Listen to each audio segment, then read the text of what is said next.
Hello. This is my third update for ACE, which is my Salt Cube editing client. Um, Basically, I've explained this on the other three videos, but it's like redacted for editors. It's essentially a client that just enhances the features of the demo system because Salt Cube actually has a demo system. It's just very limited. There's no like keyframes. There's no like anything like that. So basically, what this adds, it lets you completely make, tons of cinematics. Like, I mean, you could literally make like T3C style edits, or maybe some classic machinima stuff. Like, I mean, it truly unlocks more possibilities that the original game just didn't have. Because originally, when you played a demo, all you could do is just really play it. That was it. There was free cam, but it was very limited. Um, and yeah, so basically, it just adds a bunch of enhancements, and I plan on adding more. Here's a little small bit of what I'm adding right now. It's not everything, but yeah. So right now I've been basically working on. I actually have reshade on here too, because I was testing to see if that actually worked. It does. But yeah. So right now I'm in like the normal game, and the reason why I'm in the normal game and not in the demo mode is because I've added controller support. So this game is based on SDL2, so it's not that hard to add controller support. So I basically added controller support now.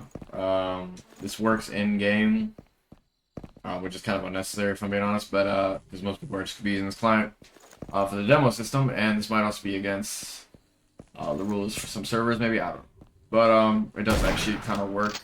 It's very limited. Like right now, you can only jump, shoot, ADS, and that's pretty much it. And move around. But it also works in the demo system. So we go to the demo system, which is kind of the main point of this client.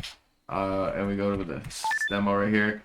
If you want to see all the, I'm not going to show the keyframe system probably right now.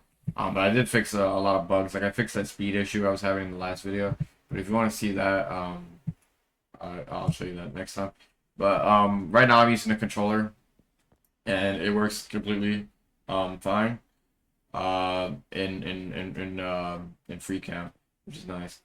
So that's pretty cool. I still have to add like, the ability to actually switch stuff like perspectives on controller, because right now I'm doing this through spacebar on my keyboard.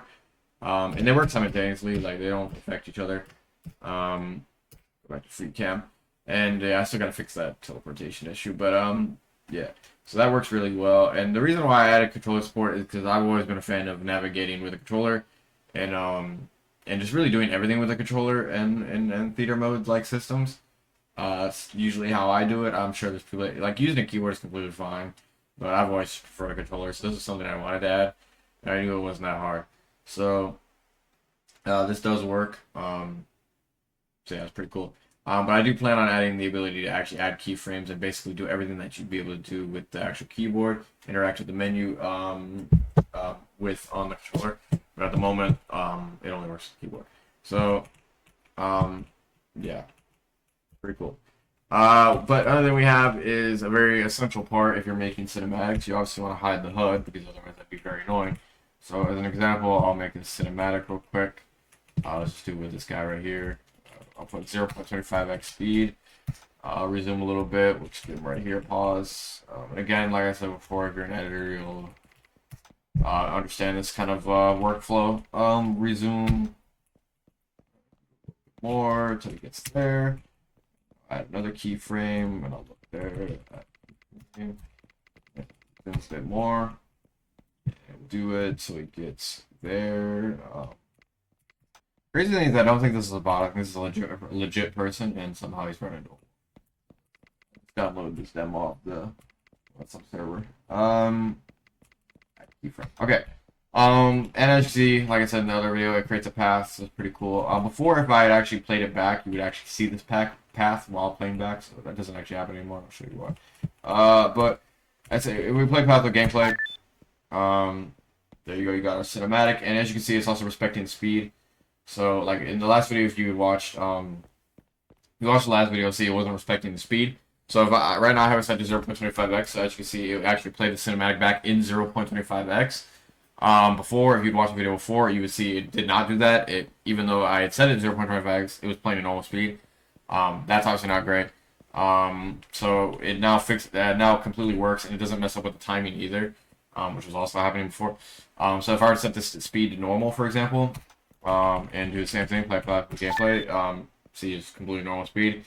And let's say 2, play path with gameplay. It's terrible, but like it works. Speed 4x, hell yeah, why not? Play path with gameplay, boom, okay. And 0.5, just but I mean that all works. That's pretty cool. And then another, obviously, as you can see, it also didn't show the keyframe path while we were doing it, which is nice because obviously you don't want that showing in your cinematic. So that's cool. And another thing is a very essential part is we now have the ability to hide the HUD. So that's really nice. So as you can see, you can hide the HUD like this. And I didn't do it so I could have done it where if you just play path with gameplay, it would automatically hide the HUD. I didn't want to do that because I felt like it was a little too enforcing. I wanted because maybe I don't know why you never want to do this, but let's just say, for example, you did want to record a cinematic with the HUD. I want you to actually get that choice.